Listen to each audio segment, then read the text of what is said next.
In the town of Red Willow, Montana, there's a rule: nobody puts on signs and nobody explains to outsiders. You don't go into the trees after dark. Not to hunt. Not to look for missing animals. Not even to help someone calling your name. The first time I heard the rule, I laughed. I had just moved there for work. Small town. Logging contracts. One grocery store. One bar. Too much silence. Too many forests. Rules like that sound like superstition when you haven't earned the fear yet. That changed on my third week. It was late October. Cold enough that your breath stayed visible longer than it should. I was driving home around 9:40 p.m. when I saw something standing near the tree line on County Road 12. At first, I thought it was a deer. Tall, thin, pale. Then it stood up straighter than any deer ever could. Its legs bent wrong. Not broken, just unfamiliar. Like it had learned how to stand by watching something else do it. I slowed the truck. Big mistake. Its head turned toward me slowly, deliberately, like it wanted me to notice that it could. No glowing eyes. No dramatic snarl. Just a face that didn't look finished. Too long. Too smooth. Too human in the wrong places. I drove past without stopping, heart hammering, telling myself it was just exhaustion, bad light, imagination filling in gaps. When I reached town, the bar was still open. I mentioned it casually, laughing, pretending it didn't bother me. Conversation died instantly. One man set his beer down without drinking it. Another crossed himself. The bartender didn't look at me at all. Finally, an older woman spoke. "Did it watch you leave?" she asked. "Yes," I said. She nodded once. "That means it noticed you." Someone locked the door. Another man said quietly, "If it calls your name, don't answer." I frowned. Why would it know my name? Nobody replied. Then the bartender finally looked up and said something I still hear in my sleep. "Because it doesn't hunt animals anymore." That night, lying in bed, I heard footsteps outside my window. Slow, careful, and a voice that sounded exactly like mine whispered, "Hey, you forgot something." I didn't answer the voice outside my window. I stayed completely still, staring at the ceiling, counting my breaths like they taught you in panic drills. One inhale, one exhale, slow enough to convince whatever was listening that I was asleep. The footsteps stopped. That was worse than them continuing. After a long minute, maybe two, I heard the voice again. Softer this time. Careful. "Hey," it said. My voice. Same tone. Same rhythm. Even the slight rasp I get when I'm tired. "I know you're awake." I clenched my jaw and stayed silent. The thing outside sighed. Actually sighed. Footsteps moved away from the window, slow and deliberate, like it wanted me to imagine it leaving. I didn't move until morning. When sunlight finally came, it felt fake. Too thin. Like the night hadn't fully let go yet. At work, nobody mentioned what I'd said at the bar. Nobody joked. Nobody warned me again. It was like the conversation had been erased the moment I walked out. Until lunch. The older woman from the bar sat across from me without asking. "You heard it last night," she said. It wasn't a question. I nodded. She stirred her coffee even though it had gone cold. "That means it's close enough now. Close enough to practice." "Practice what?" I asked. She looked up at me, eyes tired, not scared. Like fear had burned out years ago. "Being you." She told me the story they never tell outsiders. Long before Red Willow was a town, before roads and logging contracts, there were things in the forest that learned survival by imitation. Not spirits, not animals, something in between, something hungry enough to watch people closely. "They don't copy you all at once," she said. "They start with the voice, then posture, then habits. They learn what makes someone hesitate." I thought about the way it had stood by the road, how it watched me leave. "Why me?" I asked. She shrugged. "You slowed down." That night, I locked every door and window. I turned on every light. I told myself that was enough. At 11:12 p.m., my phone rang. Unknown number. I didn't answer. The voicemail notification appeared almost immediately. I listened. It was me, breathing softly, like I was holding the phone too close to my mouth. Then my voice said, very gently, "You left your truck unlocked." I ran to the window. My truck door was open, and standing beside it, Practicing the way I stand when I'm tired was something wearing my shape a little too loosely. Learning. I didn't go outside. That was the first real lesson the town teaches you without saying it out loud. Once it chooses you, distance doesn't protect you anymore. Only denial does. By morning, my truck door was closed again. No scratches, no footprints, no sign that anything had touched it. But the seat was adjusted wrong. Too far back. Like someone taller had tried to sit the way I do and failed. At work, people started acting strange around me. Not scared. Careful. Like they were watching for something I might do wrong. I dropped my keys once in the break room. When I bent to pick them up, the room went quiet. Someone whispered, "That's not how he usually bends." I straightened slowly. No one met my eyes. That's when I noticed the other changes. My name started traveling without me. People said they'd seen me near the old grain silos. Others said I'd been walking the tree line just after sunset. One woman swore I'd knocked on her door at night and asked for help. I hadn't done any of it. The older woman from the bar finally explained why that mattered. "It's testing reactions," she said, "seeing who believes the copy and who doesn't. That's how it learns who to isolate." "Why not just take me?" I asked. She shook her head. "It doesn't replace you until the town agrees you're already gone." That night, I heard it again. Not outside. Inside the house. Footsteps on the stairs. Slow. Heavy. Practiced. I locked myself in the bedroom and didn't breathe. I could hear it pause at the top of the stairs, like it was deciding which habits were mine and which it hadn't mastered yet. Then it spoke. From the hallway. Using my voice, but wrong this time. Too confident. Too smooth. "I'm home," it said. I pressed my hand over my mouth to keep from answering. The doorknob turned. Stopped. Then, very quietly, the voice corrected itself. "I'm tired," it said. That's when I understood the most terrifying part. It wasn't hunting me. It was rehearsing. And the town wasn't waiting for it to fail. They were waiting for it to get good enough. The town doesn't confront the thing. That's the first truth they never explain. They don't chase it, trap it, or try to kill it. They test you instead.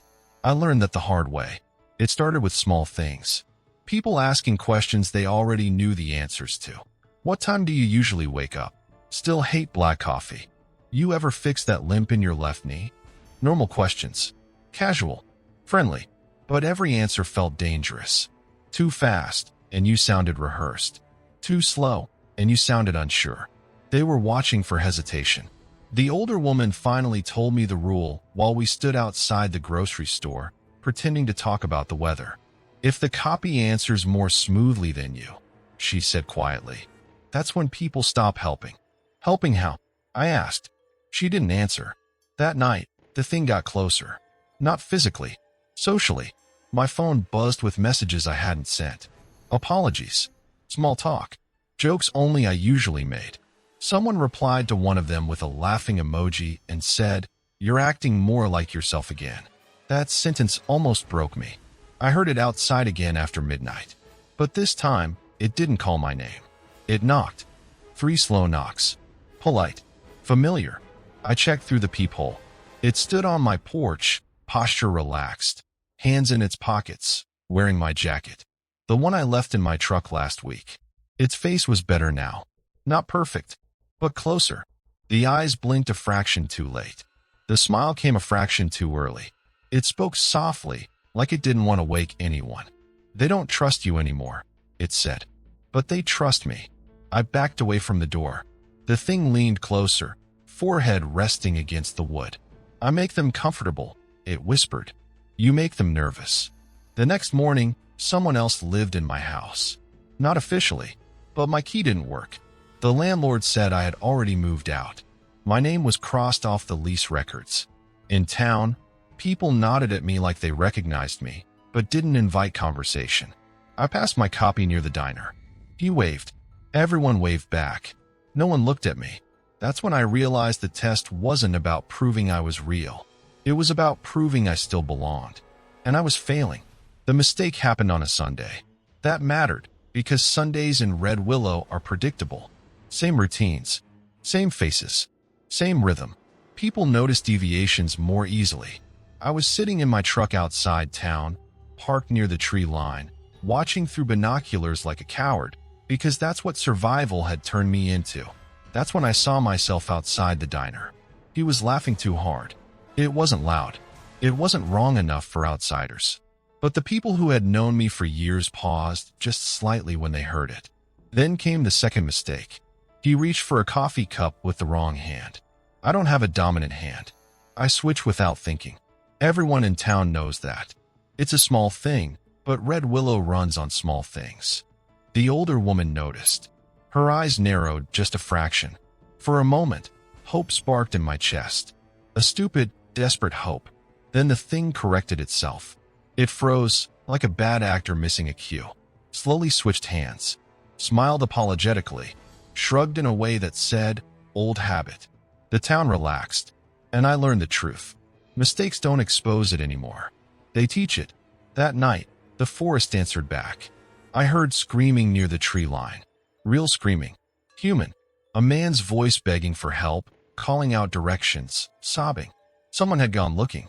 I followed at a distance, heart pounding, every instinct telling me not to. The woods swallowed sound in a way that felt intentional, like the trees leaned closer to listen.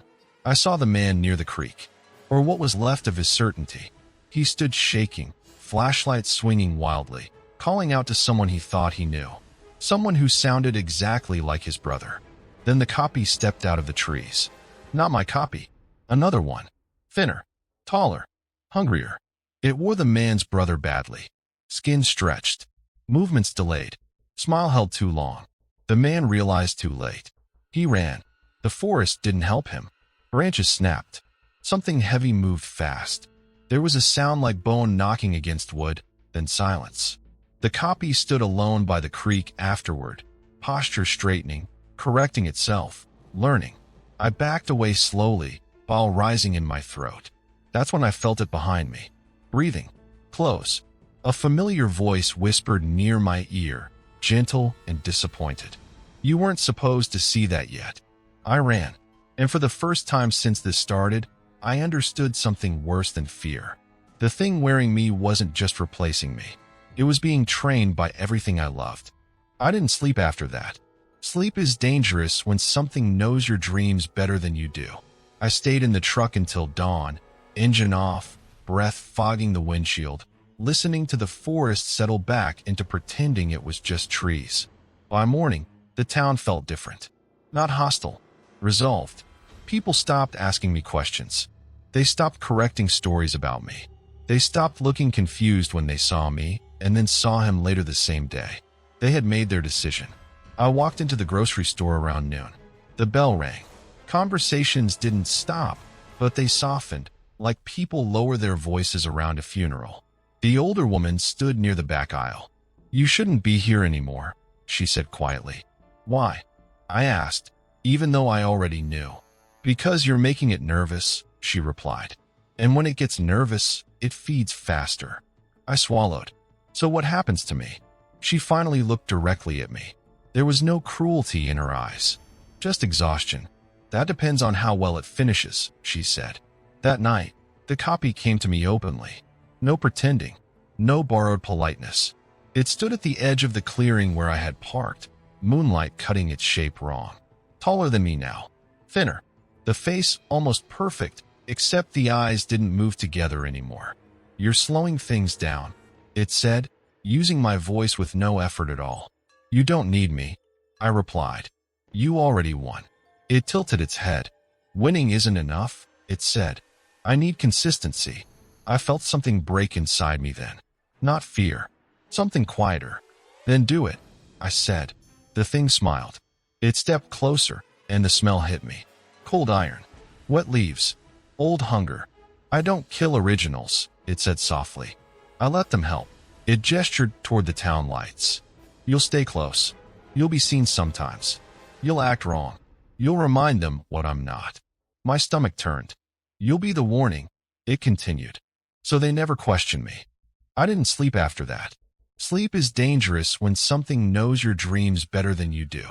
I stayed in the truck until dawn, engine off, breath fogging the windshield, listening to the forest settle back into pretending it was just trees. By morning, the town felt different. Not hostile, resolved. People stopped asking me questions. They stopped correcting stories about me. They stopped looking confused when they saw me, and then saw him later the same day. They had made their decision. I walked into the grocery store around noon. The bell rang. Conversations didn't stop, but they softened, like people lower their voices around a funeral. The older woman stood near the back aisle. "You shouldn't be here anymore," she said quietly. "Why?" I asked, even though I already knew.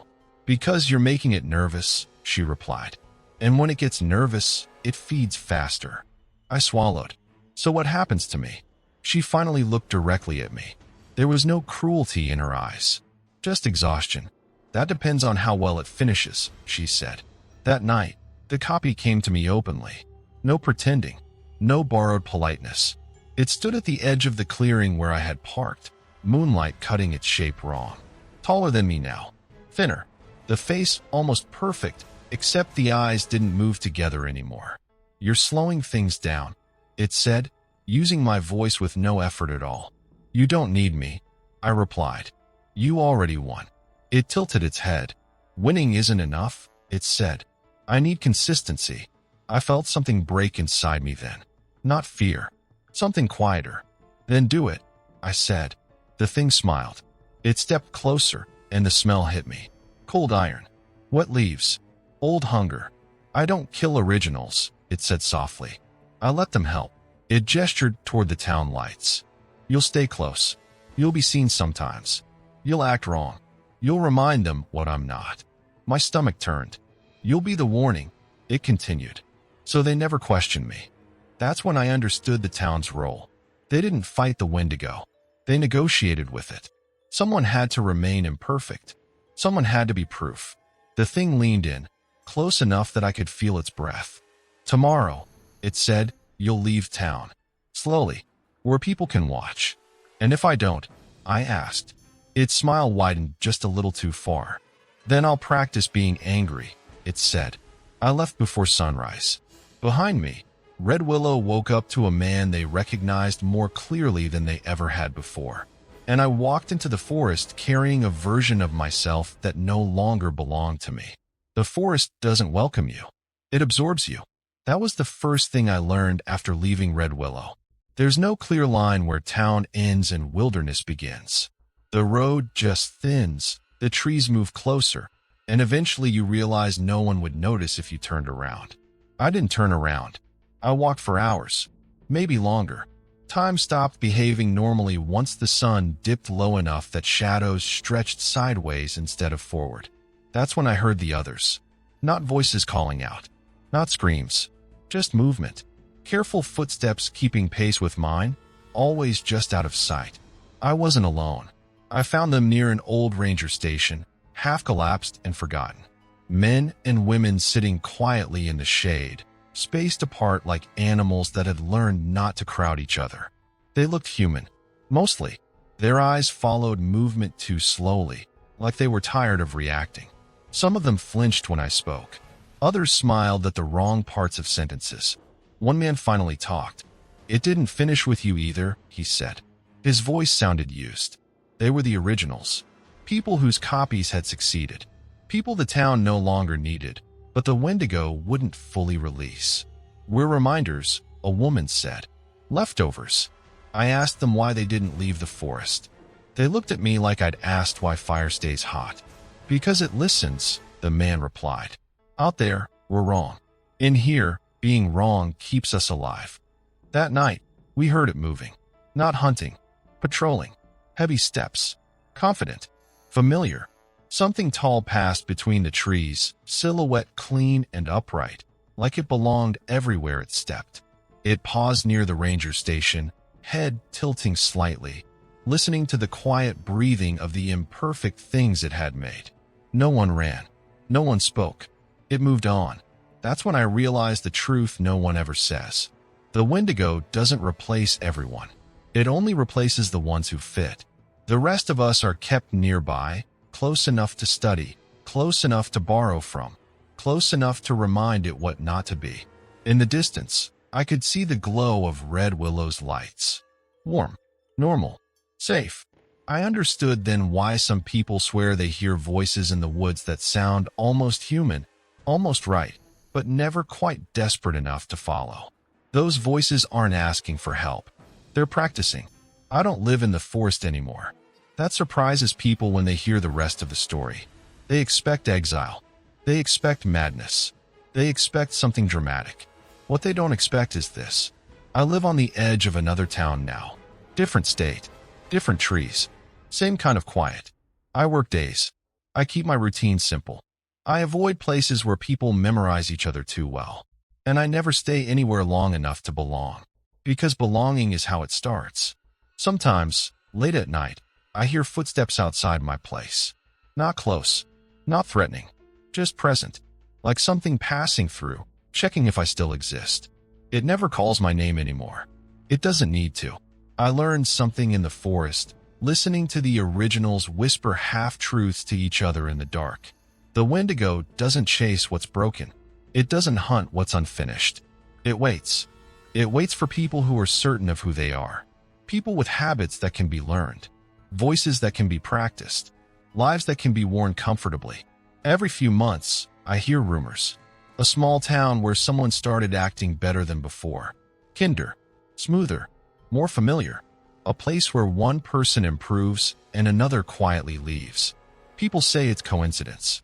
I know better. Once, at a gas station off a Tulane highway, a man held the door open for me. He smiled in a way that felt practiced. His posture was perfect. His eyes stayed on me a second too long.